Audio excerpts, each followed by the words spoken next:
السلام علیکم ملګرو، انشاءالله سبا که خدای کول ټیک په 6 بجې به مولوي عین الدین صاحب دغه د خانوځی د کلي سالیزی چې کوم بایپاس دی دلته دا ګراوند دی، دلته هلکان کرکټ هم پر کوي، دا مخامخ معلومیږي.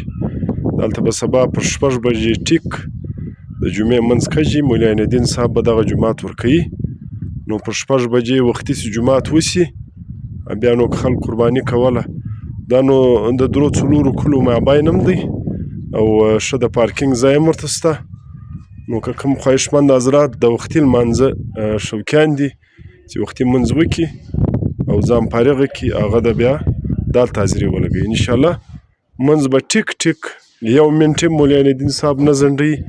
په 6 بجې به کږي نو به دلته خدای کول دا جومات ترسره سي، دغه د سالیزی بایپاس د عظیم لالا له کوره سره انشاءالله.